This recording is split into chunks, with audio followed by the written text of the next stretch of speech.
Hi అండి. అందరూ ఎలా ఉన్నారు? నేనైతే చాలా బాగున్నాను. మీరందరూ ఎలా ఉన్నారో నాకైతే కామెంట్ సెక్షన్‌లో కామెంట్ చేయండి.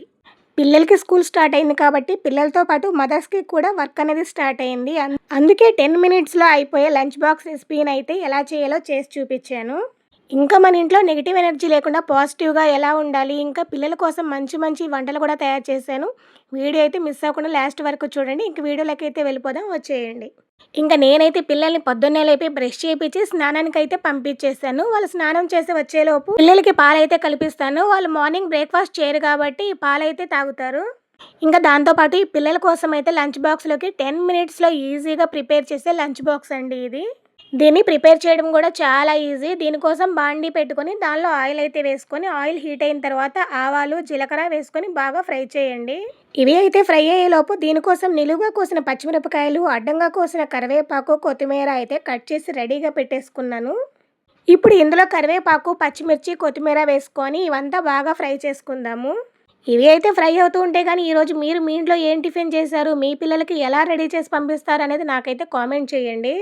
ఇవైతే బాగా ఫ్రై అయిపోయినాయి. దీంట్లో అయితే హాఫ్ టీ స్పూన్ పసుపు, మన రుచికి సరిపడా సాల్ట్ అయితే వేసుకోండి. సాల్ట్ ఎక్కువైతే వేసుకోవద్దు.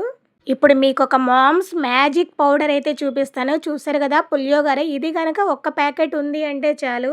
పిల్లలకి లంచ్ బాక్స్ అయినా, నైట్ డిన్నర్‌కైనా గానీ చాలా ఈజీగా ప్రిపేర్ చేసుకోవచ్చు. ఇందులో మనం వండి పెట్టుకున్న రైస్ మొత్తాన్ని వేసి, మసాలా అంతా కూడా రైస్‌కి బాగా కలిపేలాగా మిక్స్ చేసుకోవాలి. చూసారు కదా 10 నిమిషాల్లో యమ్మీగా, టేస్టీగా ఉండే పులియోగర అయితే రెడీ అయిపోయింది. డైలీ పిల్లలకి ఒక ఎగ్ పెట్టండి ప్రోటీన్ వస్తుంది అని చెప్తారు కాబట్టి మామూలుగా ఎగ్ పెడితే మా పిల్లలు తినరు. డైలీ కర్రీ చేయాలంటే కూడా కష్టమే కదండీ! అందుకనే వాళ్ళ కోసం ఒక మంచి ఎగ్ దోస అయితే ప్రిపేర్ చేస్తున్నాను. ఇదైతే చాలా స్పైసీగా, టేస్టీగా, సూపర్‌గా ఉంటుంది. చూసారు కదా చూడడానికి కూడా ఎంత కలర్‌ఫుల్‌గా, యమ్మీగా ఉందో. చూస్తే మీకు కూడా తినాలనిపిస్తుందా? అలా అయితే మీరు కూడా చేసుకొని తినేసేయండి. ఇంక మా బాబుకైతే ఒక ఎగ్ దోస అయితే సరిపోతుంది. ఇంక ఎగ్ ఏసాము అంటే వాళ్ళకి చట్నీతో కూడా అవసరం లేదు. డైరెక్ట్‌గా అలాగే తినేసేస్తారు. ఇంక మా బాబుకైతే స్కూల్‌కి టైం అయిపోయింది. ఆటో వచ్చే టైం గూడా అయిపోయింది. ఇంక అందుకని ఫాస్ట్‌గా వాళ్ళ లంచ్ బాక్స్ అయితే ప్రిపేర్ చేసేస్తున్నాను. ఇంక నేను రెడీ చేసిన పులియోగరే, ఎగ్ దోస అయితే పెట్టాను. ఇంట్లో కొన్ని చిప్స్ అయితే ఉన్నాయి. చిప్స్ గూడా పెట్టేసేసాను. ఈరోజు ఈవినింగ్ మా పిల్లలు వచ్చేసరికి లంచ్ బాక్స్ అయితే క్లీన్‌గా తినేసుంటారు. ఎందుకంటే వాళ్ళకి నచ్చిన ఫుడ్ పెట్టాం కదా! అందుకే. ఇంకా బ్రేక్ టైమ్‌లో తినడానికి కొన్ని పనస గింజలు కూడా పెట్టేసేసి, ఇంక లంచ్ బాక్స్ ప్యాక్ చేసేసి మా బాబునైతే స్కూల్‌కి రెడీ అయితే చేసేసాను. ఇంకా మా బాబుకైతే ఒక 10 మినిట్స్ చదువుకునేది ఉందంట. చదువుకుంటున్నాడు. మా బాబు చదివేయి చూస్తుంటే కంపల్సరీ డాక్టర్ అవుతాడనిపిస్తుంది. ఇంకా ఆటో అయితే వచ్చేసింది. వెళ్తూ తులసి చెట్టు దగ్గర కూడా దండం పెట్టుకొని నాకైతే బాయ్ చెప్పి వెళ్ళిపోతున్నాడు. ఇంక ఇంట్లో వాళ్ళంతా ఎటు వాళ్ళు అటు వెళ్ళిపోయిన తర్వాత నేనైతే ఫ్రీ అయిపోయాను. ఇంక నేనైతే దేవుడికి పూజ చేయాలి కదా! అందుకని స్నానం అయితే చేసేసి ఇంకా ఫ్రిడ్జ్‌లో దేవుడి కోసం అయితే నిన్న పూలైతే తీసుకొచ్చాము. ఇంకా పూలతోటి దేవుడికైతే పూజ అయితే చేస్తున్నాను. ఇంకా మా ఇంట్లో అయితే ఒకరోజు భోజనమైనా చేయకుండా ఉంటారేమో గానీ, పూజ అయితే చేయడం మాత్రం అస్సలు ఉండరు. కంపల్సరీ ఇంట్లో పూజ అయితే చేయాల్సిందే. మనము, మన పిల్లలు ఇలా హ్యాపీగా ఉన్నాము అంటే దానికి కారణం వాళ్ళే కదండీ! వాళ్ళనే మర్చిపోతే ఎలా చెప్పండి? ఇంకా ఇంట్లో అయితే ఇలా సాంబ్రాణి ధూపం అయితే వేస్తున్నాను. ఇలా వేసుకోవడం వల్ల ఇంట్లో ఉన్న నెగెటివ్ ఎనర్జీ పోయి ఇల్లంతా పాజిటివ్ వైబ్‌తో చాలా ప్రశాంతంగా ఉంటుంది. నేనైతే ఎక్కువగా కిచెన్‌లోనే ఉంటాను కాబట్టి, ఇంక కిచెన్‌లో కూడా ధూపం అయితే వేస్తున్నాను. ఇంకా ఆఫ్టర్‌నూన్ లంచ్‌కైతే ప్రిపేర్ చేద్దామని సొరకాయ పప్పు, ఇంకా ఆలు ఫ్రై చేశాను. ఇది చేసేటప్పుడు ఒక ముద్ద ఎక్కువ తింటారు కాబట్టి, ఒక గ్లాస్ బియ్యం అయితే ఎక్కువే వేసుకోండి. ఎందుకంటే ఈ కాంబినేషన్ నచ్చని వాళ్ళు ఎక్కువ మంది ఎవ్వరు ఉండరు. అందరికీ కూడా ఈ కాంబినేషన్ అంటే చాలా మందికి ఇష్టము.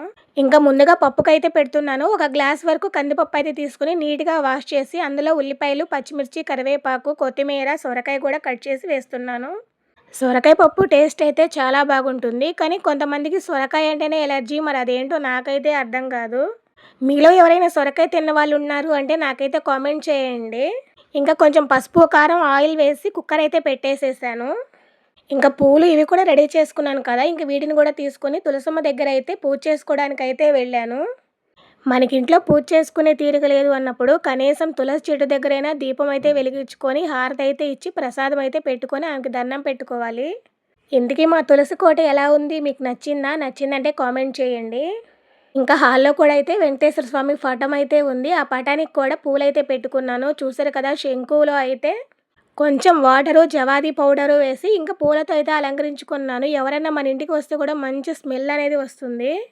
నా షార్ట్ వీడియోస్ చూసిన వాళ్ళకి ఆల్రెడీ తెలిసుంటుంది. అదైతే మనీ సేవింగ్ బాక్స్. మన పప్పు కూడా అయితే ఉడికిపోయింది. నేనైతే కిచెన్‌లో ఎక్కువగా ఉంటాను కాబట్టి కిచెన్‌లో మొక్కలు పెట్టుకోవాలని చాలా ఆశగా ఉంటుంది. కానీ మా ఇంట్లో ఎక్కువగా కోతులైతే వస్తూనే ఉంటాయి. ఏమైనా మొక్కలు పెట్టాము అంటే వాటిని కొరికి, తుంచి, ఆగం చేసి పడేస్తూనే ఉంటాయి. ఇంక నేను బంగాళదుంప ముక్కలనైతే కట్ చేసేసి కొంచెం సాల్ట్ వేసిన వాటర్‌లో అయితే పెట్టుకున్నాను. ఇంకా ఒక బాండీ పెట్టుకొని బాండీలో ఆయిల్ అయితే వేశాను. ఆయిల్ బాగా హీట్ అయింది. ఇంకా అందులోని ఉల్లిపాయలు, పచ్చిమిర్చి, కరివేపాకు, కొత్తిమీర, కొంచెం అల్లం వెల్లుల్లి పేస్ట్ కూడా వేసి ఫ్రై చేసుకున్నాను. ఇవైతే అంతా బాగా ఫ్రై అయిపోయాయి. దీంట్లోనే మనం ముందుగా కట్ చేసుకున్న బంగాళదుంప ముక్కలు, కొంచెం పసుపు, ఉప్పు వేసి ఒక 5 నిమిషాలు మూత పెట్టి మగ్గించుకుందాము. ఇంకా పప్పులో కూడా కొంచెం సాల్ట్ అయితే వేసుకొని పప్పు మొత్తం కూడా మెత్తగా మెదిగేలాగా మెదుపుకున్నాను. ఇంకా మధ్య మధ్యలో మనం పొటాటో కర్రీ పెట్టాం కదా, దాన్ని కూడా చూసుకుందాము. అదైతే కర్రీ అయితే ఫ్రై అయిపోయింది. ఇంకా దాంట్లో కొంచెం కారం అయితే వేసుకొని ఇంకొక 5 నిమిషాలు మూత అయితే పెట్టేద్దాము. పప్పులో తిరగమాత వేసేటప్పుడు ఈ ఒక్క ఇంగ్రీడియంట్ వేయండి, టేస్ట్ అయితే సూపర్గా ఉంటుంది. ఇంకా బాండీ పెట్టి బాండీలో అయితే ఆయిల్ అయితే వెయ్యాలి. ఆయిల్ అంతా హీట్ అవుతుంది. అందులో ఫస్ట్‌గా కొన్ని ఆవాలు అయితే వెయ్యాలి. ఆవాలు చిటపట అన్న తర్వాత మాత్రమే మనం పచ్చెనపప్పు, జీలకర్ర, ఎండుమిర్చి వేసి బాగా ఫ్రై చేయాలి. మనం ఏ కర్రీ చేసినా మన కర్రీ టేస్ట్ అంతా ఈ పోపులోనే ఉంటుంది. ఇంకా ఇందులో అయితే పక్కింట్లో నుంచి తెచ్చిన కరివేపాకు, ఎదురింట్లో నుంచి తెచ్చిన కొత్తిమీర వేసి బాగా ఫ్రై చేసుకుందాము. అన్నీ వేసి చూడు, నన్ను వేసి చూడు అంటుంది. ఏంటి అనుకుంటున్నారా? ఇంగువ. ఇంగువ లేని పప్పు పప్పే కాదు. మనం పులిహోర, పప్పు, సాంబార్ ఇలాంటివి చేసినప్పుడు ఇంగువతో గనక వేసి చేసాము అంటే ప్రతి ఒక్కళ్ళు వచ్చి ఇంత టేస్ట్‌గా వంట చేస్తున్నావు, నీకేమైనా సీక్రెట్ ఇంగ్రీడియెంట్ ఉందా అని అడుగుతారు. అబ్బా! మనం చెప్తామా ఏంటి? మీరైతే మన ఫ్యామిలీ కాబట్టి చెప్తున్నాను. అది అందరికి చెప్పేస్తే ఇంక అది సీక్రెట్ ఎలా అవుతుంది మీరే చెప్పండి.